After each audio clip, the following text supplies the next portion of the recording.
Théâtre TV ganaay taalibe Bamba comme ni leen koy defalee di seeti suñu frères yi nga xamante ne ni ñoo nekk ci milieu bi ñu ràññee leen lool ki ngeen janool nag mooy Padros Mbaye defe naa ni nit la boo xamante ne ni jaar na ci média yu bari wane ci boppam te ci talent am ba tey macha allah ñu bàyyi ko mu nuyoog suñu mbokk internet yi ñu waxtaan ak moom Padros ñu ngi lay siyaar. maa ngi leen di siyaar bu baax di leen fay di leen nuyu waa Grand Théâtre TV di nuyu seen i ay téléspectateurs seen i ay internautes ñi nga xam ne à tout moment ñu ngi leen di seetaan di bàyyi xel programme bi ngeen leen di dégtal à tout moment ci réseaux sociaux yi ba ci Grand Théâtre TV.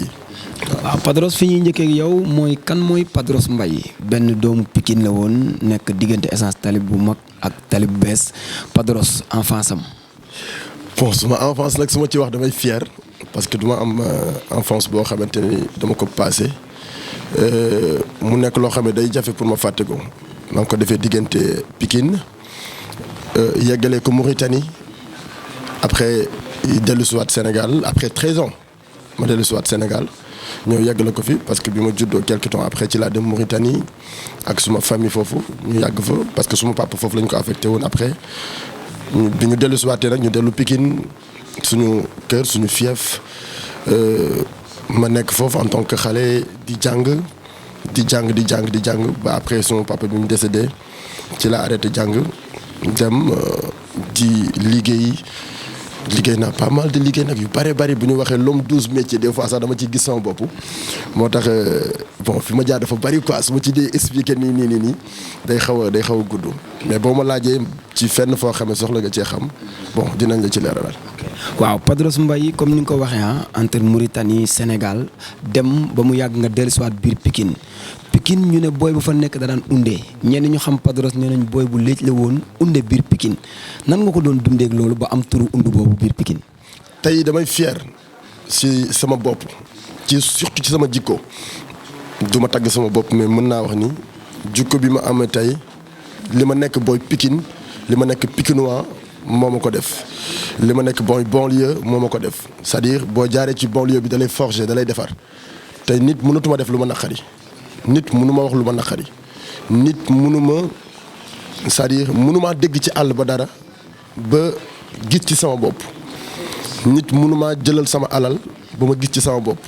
nit mënuma tooñ ba mu naqari ma parce que fi ma jaar la c'est-à-dire bi ma nekkee Pikine xaadim mu ndaw lañ ma doon wooyee comme xaadim laa tudd mais dama nekkoon booy bu léej foo mu mësaan fekk damay xeex guddeeg bëccëg suba ngoon dama tàngoon xol kenn du wax benn ñaar te du ma xeex yu bari mu dund ko ci loo xamee tey am na lu bari lu ma jàngal. Padros di xeex te amoo doole bari woon nga li nga daan jooy ndax bari woon ku la xool xam ne bari woon doole. mais dama amoon fit. ku am fit te amoo doole ci jooy lay dëkk. c'est vrai mais boo dëkkee Pikine dama daan jooy à tout moment dañ ma daan dóor dañ daan toj samay bopp sama yii nii yëpp ay yii nii t'as vu yii yëpp ay xeex la woon bopp bi tamit waxi noppi chaque jour man chaque semaine dinañ toj sama bopp chaque semaine parce que man dañ daan wax piib rek man la maa ngi école fekk ma école 5 mais nu ko am doole dem jël sama ay caxat dugal ko ci suuf ndëbb samay affaire taxaw di la xaar ak koo mënti toll noonu laa ko doon defee mais bi ma demee ba màgg mu am lu bari lu ma jàngal tey par exemple su ma gisee kuy toog ci oto di daw xel sax damay tiit pour wax la ni la dama màgg ragal dama màgg yu bari dañ dama màgg mu mel ni dañu ma sippi dama màgg di dund lu gën a metti la ma daan dund bi mu nekkee xale te du ma ko yëg. da nga màgg di dund lu gën a metti bi nga nekkee xale. loolu lan lay tekki. bon bari na li muy tekki par exemple ci liggéey bi ngay liggéey da nga ci dund ay affaires yu bari par exemple ci sa famille da nga ci dund affaire yu bari ci mbedd mi da ngay dund lu bari des fois nga dégg ay wax mais da nga naan garaaw du ma saf pas du la saf mais doo ko jàppee dara muy dara parce que dund nga li metti ba pare li ci ëpp importance mooy liggéey bi ñuy liggéey donc pour nekk ci ndaanaan pour nekk ci gaynde pour nekk ci leader il faut nga am foo jaar moo tax da ngay am fit bi ma am nag ca ba may xaleel dafa soppiliku nekk ci sama liggéeyukaay donc man comme ni ma doon wax naan bi may xalee kenn du taxaw suma kanam kon léegi bi ma demee ba nekk animateur dama naan dara du taxaw suma kanam. mais Padros bul siif affaire yi xam nga dañoo jaar ci sa enfance di ñëw animateur bi faaw ñu ñëw ci parce que Padros Mbaye li ko def animateur dinañ ko xam ci Grand Théâtre TV Padros bu bëggee waaxu émission bi dafay metti mais Padros bu ñu ñëwee tey ci Padros Mbaye pardon indi Padros ñëw jaar ci média yu bari mun nga ñëw citer quelques médias yi nga jaar ak Padros Mbaye bi mu fa nekkee wane gi mu wane boppam ak lu ko def animateur. bari na nag man nag mën naa ni est-ce que jaaruma média yëpp. daa mel ni média yi Sénégal yëpp jaar naa ci de. non yenn yi def naa fa ay 3 ans yenn yi ay bi gën a tuuti daal 4 mois laa fa def te Futurs Médias la RFM li ma duggoo ci animation en fait passion la boo xamee mi ngi jugee ci man ca ba may xaleel parce que man football laa mosoon gëm def naa métier yëpp nag pratiquement parce que man musuma chômer depuis que ma nekk Padros ba léegi. musuma chômer c'est-à-dire musuma toog benn période bu ma nekkul ci liggéey su ma jugee ci lii rek dal naa ci leneen il faut automatiquement ma trouver waat beneen liggéey bu ma dem liggéey ci c'est-à-dire dama mos a nekk nit koo xamante ne dama bëgg def dama ko dikk donc su ma toogee rek damay am lu ma naqari ba nii maa ngi liggéey dama am week-end bi maa ko moom damay toog sama week-end dama koy reposer mais du ma neex parce que liggéey nag sama dret man je préfère di def nii night and day samay bët du xef parce que du ma nelaw lu doy tu comprends. parce que animateur nga moo tax doo nelaw lu doy wala da nga bëggul récupérer ci sa bopp. pas bañ a récupérer mais man maa nekk nit koo xamante ni liggéey guddi liggéey bëccëg laay def c'est-à-dire buñ ma wooyee guddi gi damay daw suñ ma wooyee bëccëg bi damay daw pratiquement lu bari guddi gi daay dem di def ay yenn affaire nekk ci studio yi wala nekk ci ay spectacle wala nekk ci yeneen ak yeneen c'est pour cela que man ni du ma xef samay bët du xef lu bari voilà donc passion la boo xamante ni ci bi may xaleel la woon dama mës a bëgg musique mu nekk ci man bi ma tey man gëw ma ni woon sax dinaa nekk animateur parce que fi ma commencé woon mooy man musique laa bëgg technicien de musique laa dem dafa ji formation bi centre culturel français sama benn grand ma koy nuyu au passage muy Moussa Ba kooku moo tuddoon Padros tey kooku moo ma tuddee Padros kooku moo nekkoon Padros number 1 nekk Mauritanie di nekk animateur bu mag number 1 Mauritanie léegi nag comme tey tour bi sama tour dem ba dominer ko mun ma turu Padros bi yow laa ko jox jëlal Padros bi léegi nag may dem di animer ci boîte de nuit loolu ba mu doon dem di animer ci boîte de nuit ak discothèque internationale ci boîte yeeg yooyu boobu duggaguma ci rajo munuma jëlal Padros bi nga utiliser ko mu may wooyee Padros parce que xaadim laa tudd xaadim bi mënu ma ko utiliser ci yenn spectacle yenn affaire ak yooyu ma jël Padros bi di dem ba benn instant ma commencé animer ci ngénte yi ci xumbal yi ci tour yeeg yooyu ci laa ni man pourquoi mënu ma dem defe ji formation li ma bëgg a def ci laa dem defe ji formation centre culturel français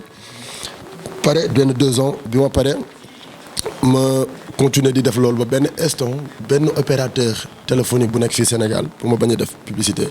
ñoom nag jëloon ma fekkoon ma ci benn spectacle may présenté ak sama voix fekk aw ma woon habitude sax di présenté ak sama voix di wax dama doon animé nii rek crash rek pare ci après ñu ni ma kaay nga dañu am benn spectacle bu ñu war a def ñëw nga présenté ni ko c'était en 2008 ma ànd ak ñoom parce que man bi ma commencé dugg ci métier bi c'était en 2007 donc 12 ans de cela après 2008 ma ànd ak ñoom di dem rek ñu ne non ñun léegi yaa ñu présenté suñu lépp mais ànd ak ñoom ci sous région bi ci Sénégal ci fu nekk di dem ba benn instant ma ni pourquoi pas man commencé naa découvrir benn talent bu nekk ci man muy animateur muy wax ci rajo parce que j'ai la voix commencé woon naa sentir ni j'ai la voix man nag waaye ma dem exprimer wu ji ci rajo yi rajo bi njëkk Oxygène ma dem fa en tant que technicien jóge fa mënuma exprimer wu après ma dem Jokko FM bu Rufisque. mais ci Oxygène boobu dañuy taxaw parce que koy dégg ci Sénégal fii rek tey muy animé jaar na fi xanaa kooku mooy université bi. université bu animateurs yi ak Walfadjri ñaar rajo yi kuy ndaanaan ci réew mi rek am nga passage foofu même bu dee benn fan sax def nga ko fa kuy ndaanaan ci réew mi parce que dafa nekk ay rajo yoo xamante ni ñoo jiitu. ay ndaanaan di fa nekk donc boo demee foofu fekk fa ay ndaanaan di leen côtoyer da lay permettre nga am expérience tu comprends après Oxygène après Joko FM de Rufisque ma ni nag pourquoi pas ma dem ci yenn rajo yu mag yi à travers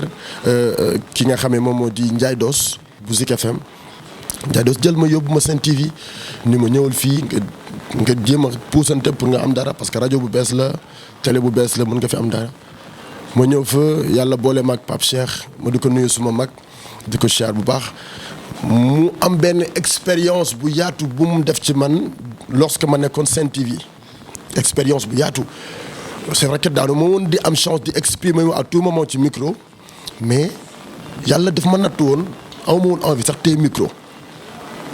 mais dama bëggoon jàng benn expérience période boobu Pape Cheikh moom moo bokkoon na ci animateur c'est-à-dire moom moo nekkoon number one au Sénégal bi muy jël meilleur animateur de l'année en 2012 2011 2013 diggante boobu ñu partagé ensemble ma jàng ci moom expérience bi yaatu loolu tey permettre ma nekk animateur man. donc ma jóge foofu dem RFM def fa 4 mois mënuma am place pour animer automatiquement waa kii Africa 7 woo ma téléphone ni ma ñëwal suñu rajo bi dafa fay mais dañoo bëgg nga yëkkatiwaat ko affaire ak yooyu fekk bëgguma bàyyi RFM dëgg la animé ma fa amaguma fa place parce que dama ñëwoon pour def stage pour am place après affaire yi xat ma jóge fa dem ma ne garaawul bàyyi ma dem fële ma dem Africa 7 ci laa dem Africa 7 yàlla suñu borom dimbali ma buntu yi ibbee ko foofu Africa 7 c'est vrai que metti woon na parce que bi may ñëw rajo bu fay la woon amul dara luy tàkk suusul deful dara man donc ma nekk fa ci animateur njëkk a ñëw ma ñëw nag ma ni directeur bi tey am na lu nekk suma dënn mais ci barki Serigne Bamba parce que man Serigne Bamba laa yaakaar nii laa ko waxee woon man ko ci barki Serigne Bamba li mu nekk sama dënn dinaa ko génne te fii laa la koy wane dinaa yëkkatiwaat rajo bi. mu ne ma yow booy yow animé rek fi animateur yëpp jaar nañ fi man ko ok d'accord yàlla def li ma mébétoon ci sama dënn ak ñaan bi ma ñaanoon ci Serigne Bamba dimbali ma ci. ma ñëw relever waat défi bi yëkkatiwaat ba borom rajo bi muy jógee Italie di ñëw Sénégal wàcc aéroport di déglu rajo bi gëmul ni rajoom tey moom la sénégalais yi di dégluwaat ba rajo bi di am ay appel tu comprends léegi affaire yi commencé koo jaaxal mu woote directement ci administration bi allo kan moo nekk sama rajo bi nii di animé moom dafa tàng mais xol bu sedd la doon wootee mais waa rajo bi ñeme wuñu yaakaar dama def dégâts ci rajo bi affaire yooyu rek mu raccroché ki mu ñu ko woo téléphone Ariane jóge ci Ariane woo keneen ci télé ba kooku ñu ko ñun de war xaw ma ñu wax dëgg yàlla wool waa direction rajo bi nga laaj leen mu jóge foofu woo directeur rajo bi Joson tiit ni ko non kii DJ Padros la mu ni non attends wax ma naka la def ba defaat nii sama rajo kërëb mu tegtal ko Joson ni woo ma téléphone ni ma bon diw nee na mi ngi fay ñëw léegi fekk diw moom woote na ci rajo bi pour ma ñëw wuy ko ma ne ko non du ma ko wuy parce que dama nekk ci sama liggéey moom borom rajo bi ni ñëw pour ñu paas ma ko ma ne ko non na ma xaar ba ma pare fekk instant boobu ay 10 minutes moo ma desal sama rajo te bu may jeexal émission damay nekk ci forme boo xamante ni du ma bëgg tàggatoo auditeurs yi ak noo xamee du ñu yàkkamtiwaat suba jotaat ma ne ko xaar leen après c'est-à-dire loolu am lu bari lu mu joué ci moom wax ni ko sama liggéey moom ëpp l'importance mu ñëw rajo ba ñëw kott ma affaire ak yooyu man gëw ma ni woon sama rajo dina melaat nii kërëb mun ma léegi d'accord comme que rajo bi mel na nii télé bi dañ ko démarré waat ñu démarré télé bi mu jël lépp tegaat ci sama kaw donc défi bi moo doon bëgg di relever défi boobu yàlla dimbali ma ci moo fa nekkee quelque temps après ma waroon dem 2STV yàlla suñu borom natt ba ma dem Walfadjri grâce ak doomu Sidi Lamine Niass li dox sama diggante ak moom ma dem fa Walfadjri nekk fa 3 ans les 2 ans et demi wala sax 2 ans yi ma fa def yëpp après 2 ans et demi après 2 ans 3-4 mois ñu jël ma def ma directeur général rajo Puissance FM moom moo nekkoon ancien fréquence bu Walf 3 doom ji yëkkatiwaat ko jël ko jox ma ko def ma ci directeur général ma woo ñi ma mën a liggéeyandool di partager ak ñoom ci kër gi di liggéey bi ma demee nag man en personne ba sentiratuma sama bopp ci Walfadjri ma arrêté bi ma arrêté quelque temps après yàlla boole ma ak tey Boubacar Diallo DJ Boubs mu amoon projet boo xamante ne nas na ko muy projet iRadio ma ñëw li liggéey ci nostalgie fekk Boubacar moo ma teg ni ma liggéeyal ma jël ma am lu bari loo xamante ni séq na ko ak man am lu bari loo xamante ni déy na ma ko ma xam ni carrément que kii tey yéene bi sénégalais yi amoon ci moom démb ak bërki démb yéene boobu la leen bëgg a wan muy tey am loo xamante ni dama koy liggéey ci réew mi ubbi entreprise jël ay doomi réew mi teg leen fi séq ak ñoom donc tey loolu nag di law ba tey iRadio de passage maa ngi ci nuyu bu baax suma kilifa yi nga xamante ni yëpp ñoom ñoo nekk ci kër gi jiital ko suñu PDG mu di Mamadou Ibra Kane ak suñu directeur rajo di Alassane Samba Diop ak suñu directeur di Mamadou Ndiaye di directeur site internet bi. mais Padros di nga gërëm ñooñu mais dafay mel ni da ngay bëgg a profité suñu interview bi parce que bàyyi naa la non bàyyi naa la nga continuer sa affaire mais aussi tamit dañuy bàyyi li ñu moom ñu laajal ko askan bi mais Padros Mbaye tey bi mu njëkkee toog ci rajo wala ci durant carrière bi mu def lan la ci toog dégg nit woo ko wala ñu def ko mu doon lu ko metti wala lu ko jaaxal ba bi mu ñibbee këram nelawul. rajo nag dund naa ci lu bari mais lu mu ci dund lu naqari rek bànneex laa ko jàppee. bànneex c'est-à-dire dama naan man maa bëgg a nekk animateur yàlla def na ni nag nit musuma woo ci antenne wax ma lu ma naqari nit musuma woo ci antenne ba ni ma sëñ bi li ngay animé ni kenn xamu ko nit musuma woo ci antenne saaga ma lii dal ñu bëree bëri nit musuma woo ci antenne ba wax ma quoi que ça soit or antenne musuma ko ci dund man d'habitude sax du ma jël ci suuf lu bari parce que boo duggee ni ma ñoo jël ma ci suuf man la waa xaaral peut-être nii na continuer sama animation parce que rythme bi may animé bëgguma nit ku ko kase donc su ma la jëlee duggal ñu waxtaan après nga génnaat même tempo bi continuer keneen dugg ñu waxtaan nga génnaat même tempo bi tu comprends voilà loolu laay bëgg affaire bi di demee noonu mais je veux pas di wootee jël kenn ci suuf mu kase sama rythme moo wootewaat kërëb moo tax j'ai pas l'habitude di jël ci suuf lu bari. mais Padros Mbaye ñi jàpp ni télé yi mu wër yëpp wala rajo yi mu wër yëpp dafa sikk moo tax fenn fu nekk mënu faa yàgg wala fu mu def 2 ans comme ni nga ko waxee dem nga ba gisatoo sa bopp ci Walfadjri fenn foo nekk Padros du fa yàgg ñi ne dafa sikk wala dafa ci ñu baal ma ci kàddu bi Padros dafa réew day imposer quoi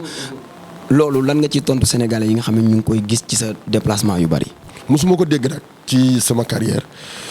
peut-être maa ngi koy soogee dégg mais question la boo xamante ne ko war a poser c'est normal parce que ñi bëgg des fois poser ay questions du ñu am occasion poser ko yow yaa leen di dimbali. donc peut-être mu nekk ci benn xelu nit mais pour leeral ci musuma nekk ci télévision wala ci rajo ba ñu dàq ma. giñ naa ko ci borom Touba mi ma yaakaar musuma nekk ci entreprise ba ñu dàq ma yàlla dafa def man fu ma nekk te ñu may bëgg. man yàlla def na loolu entreprise bu ma nekk wala télévision bu ma nekk dañuy may bëgg ba personnel bi fay liggéey ñëpp seen xol dafay sori ci man maa fay nekk Africa 7 bi ma fiy jógee dañ doon jooy parce que borom njaareem billahi wallahi bi ma fa doon jógee dama démissionné tàgguma leen le samedi laa démissionné non vendredi laa démissionné samedi ma def direct Walfadjri vendredi laa démissionné samedi ma def direct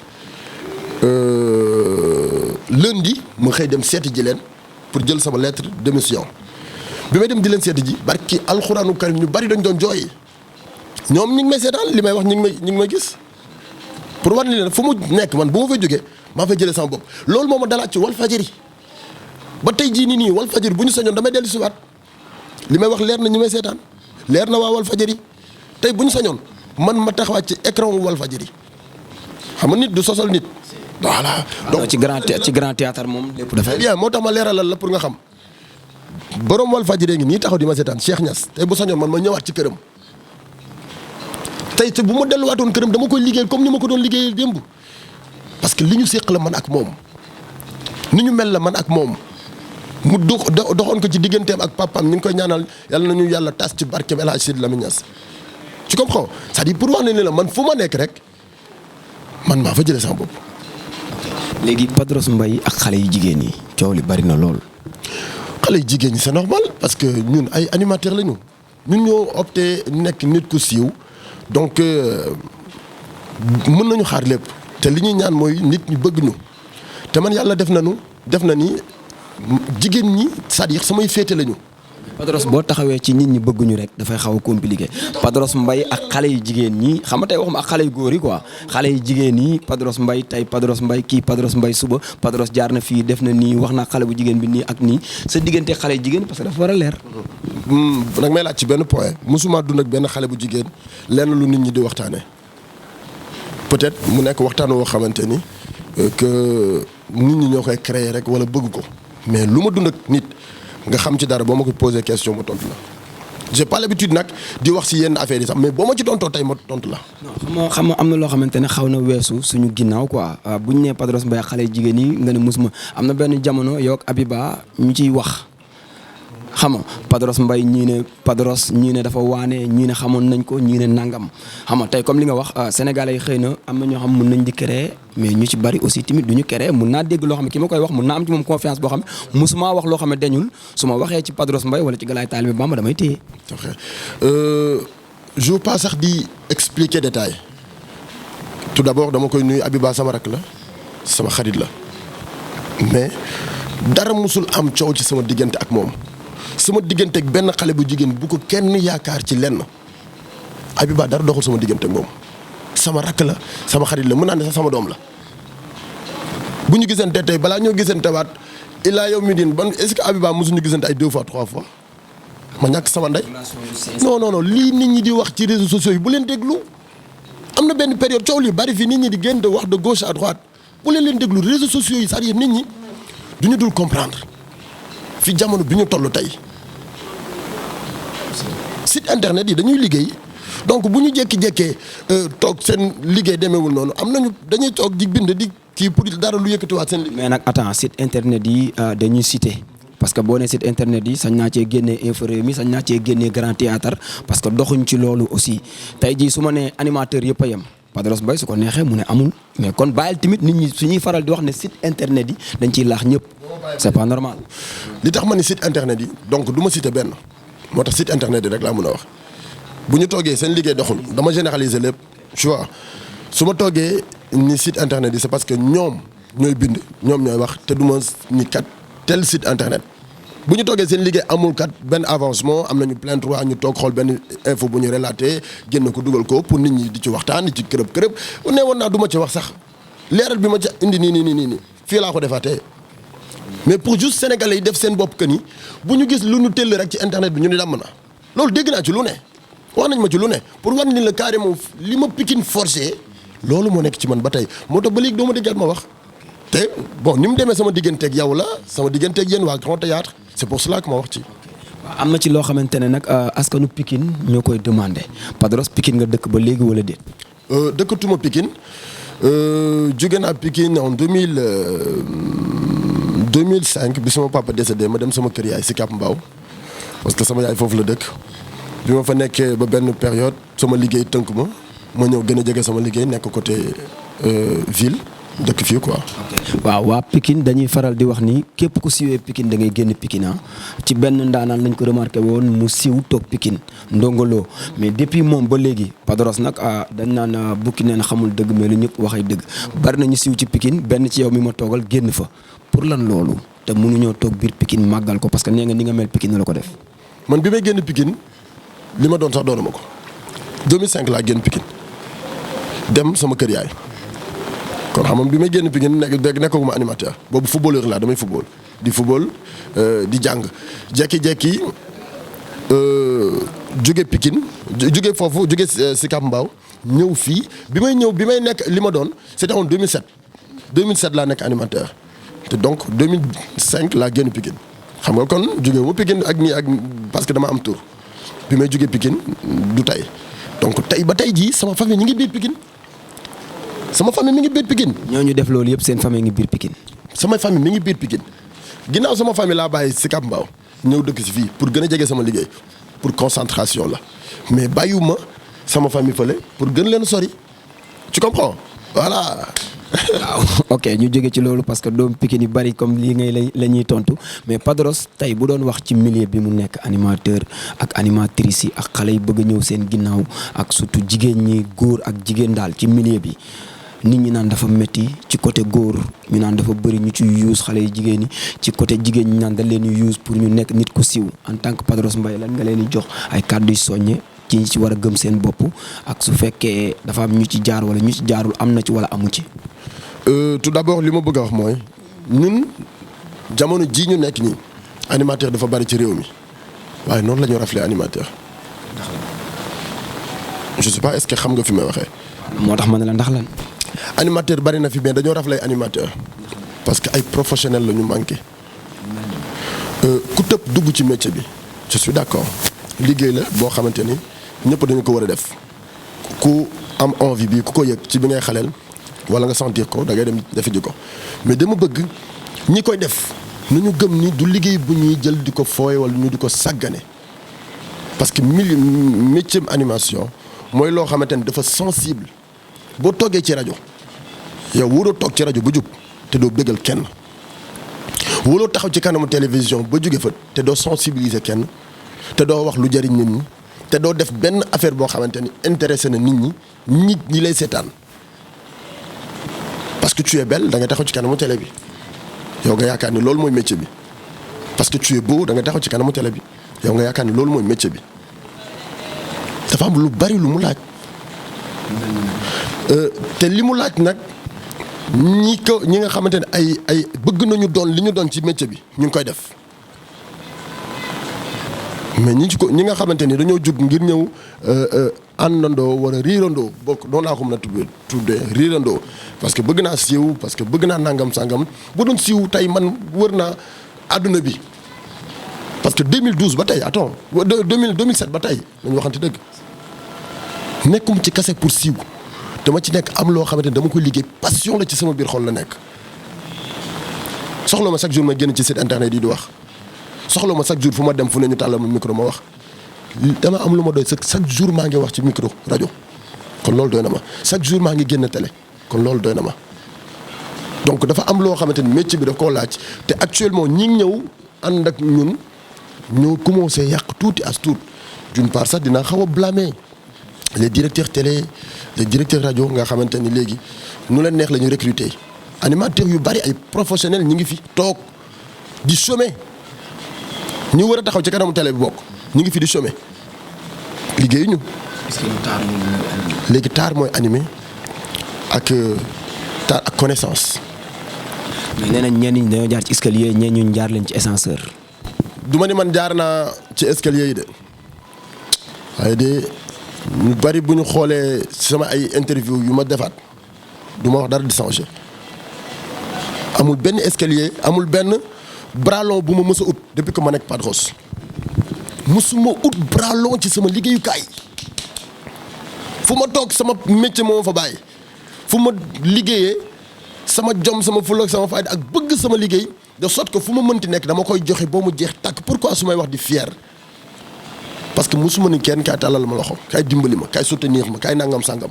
dama am talent dama xam ne am naa talent j'ai la voix lii rajo soxla am naa ko lii télé soxla am naa ko charisme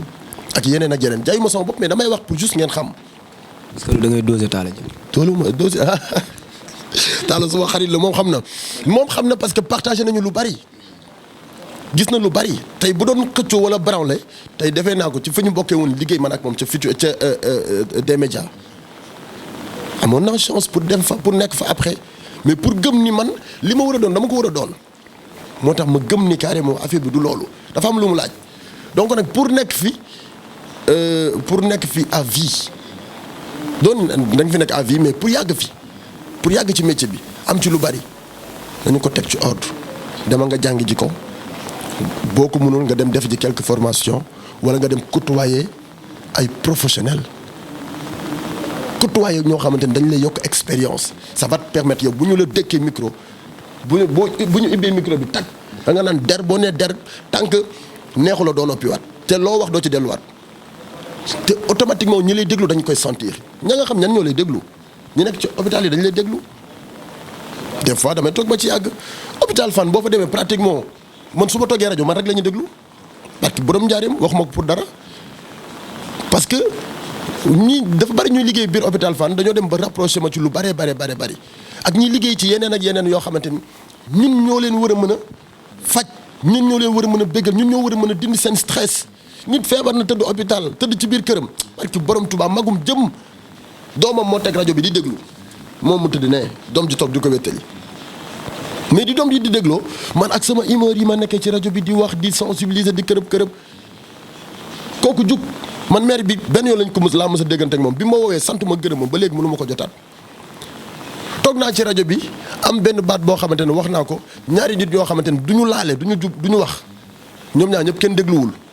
doom ji dafa génnoon dem jàngi ji mu ni yow da ngaa bëgg Padros te tout à l'heure Padros am na lu mu wax ci rajo bi loo xamante ni tey boo ko déggoon di nga dem baal sa xarit bi nga xamante ni yéen ñaar seen bi ngeen xale la woon ba léegi wax naa ba sonn pour ngeen juboo yéen ñaar te mënoo leen juboo mais bi may wax nii mi ngi ci dëgg maa ngi ci fen doomam baa ngi dund ma koy nuyu Jama Noir Jama ñibbisi rek yaay ji ni ko Padros de nee na képp di wax xuloo yeeg xeex yi nañu bu ñu perte suñu ay valeur nañu xam ki ñu doon ak yooyu noonu bi may wax ba ci yàgg rek après maire bi dégg li ma wax mu ni Jama Padros kat nee na bu kenn jubóog sa nitu démb bu kenn xuloog sa nitu démb bu kenn tongoog sa nitu démb juboo leen nangam sangam ci fi muy waxee noonu pareegul xale bi teg saagam dem fekk jë xaritam bi kott ko tu comprends pour wax ne leen rajo ñun ñoo ko war a mën a def ba ci télévision ay animateur la dañuy animé pour nit ñi di reetaan mais nañuy yeete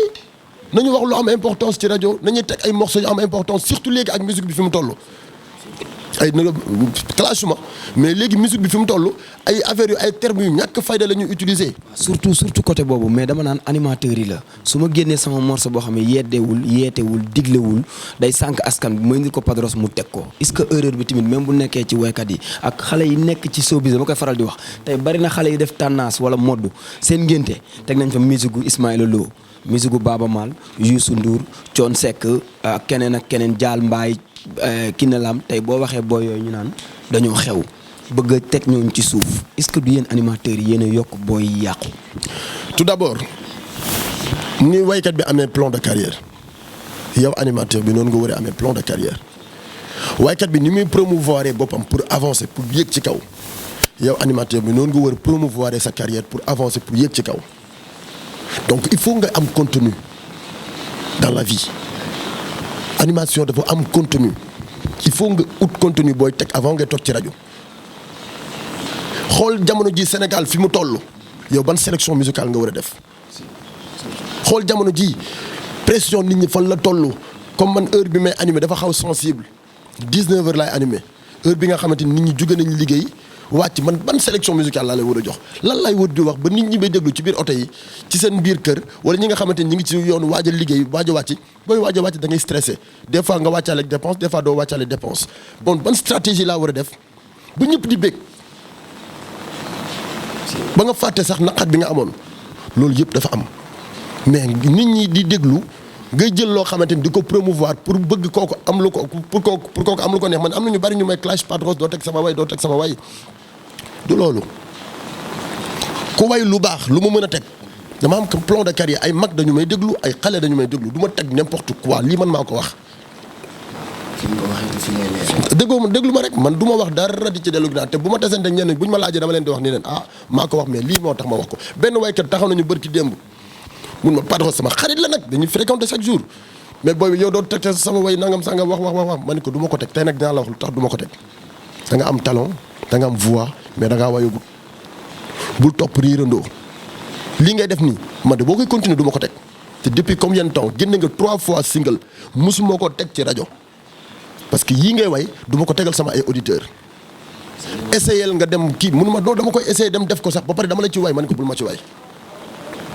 ci way wayal loo xamante ni man dinaa ko jël teg ko sama auditeurs yi sawar ci sama auditeurs yi di ci bégee même su fekkee mënoo way tem sax wayal loo xamante ni ambiance la rek ñu teg ko loo xamante ni musique bi neex na mais musique bi neex ba pare nga ñëw yàq ko ci texte bi laa mënta def ay na bagage yu dugg ak ay sësante leen ay defalante ni nii attends ban Sénégal la ñu ne ñun animateurs yi bu ñu promouvoir loolu léegi waykat yëpp loolu la ñu obligé way voilà. waaw Padros li liñ cër la woon ci ay waxtu deñ na wala jeex na ñu bàyyi la nga tàggoo aussi tamit di la gërëm ci disponibilité bi ñu may ñu toog fii tey di waxtaan ak yow pour yaatal milieu musical ak kan mooy Padros Mbaye ñu bàyyi la nga tàggoo ñu lay seetaan ci Grand Théâtre. tout d'abord maa ngi leen di gërëm di leen remercier ci interview bi di gërëm tamit bu baax suma PDG Mamadou Ibra Kane di ko ñaanal moom tamit yàlla suñu borom yeggale yéenam ci réew mi ak fi mu bëgg a yeggale réew mi Alassane Samba Diop. moom tamit la même chose suñu directeur rajo parce que ay ndaw lañu ñoom yoo xamante ni tey liggéey nañu lu ne ci métier bi bu ñu demee ba suñu borom yàlla def ci ñoom benn xalaat muy ubbi seen yëfi bopp am leneen lu ñu promouvoir loolu dañu ci fier dañu ci sant gërëmuma leen parce que dama fiy liggéey man ku ne xam na ni kenn yorul sama kii lu mu tudd sama boisson ni ma kaay naan waaye samay patron bu ñu liggéey loo xamante ni dama ko war a wax dama koy wax ñoom ci respect lañ ma jox teg ma foo xamante ni dama fa war a tegu moo tax il faut que ma jox leen lu ñu war a moom ci man moo tax maa ngi leen di béggee bu baax di kontaan aussi yéen tamit waa Grand Théâtre TV ci seen interview bi di la gërëm di gërëm ñi leen di seetaan à tout moment di gërëm sa caméraman Mourtala mag moom dañoo yàgg moom voilà moom partagé nañu lu bari ba pare tamit Sëriñ Bamba ñu boole waaw moo tax fu mu gis daf may day fóon sama loxo ma fóon loxoom ndax Sëriñ Bamba bu boole ay njabootam kat lii la digle da leen fóonante ngeen bëggante waaw en tout cas gërëm nañu leen di remercier téléspectateurs yi toogoon di seetaan merci en tout cas. merci.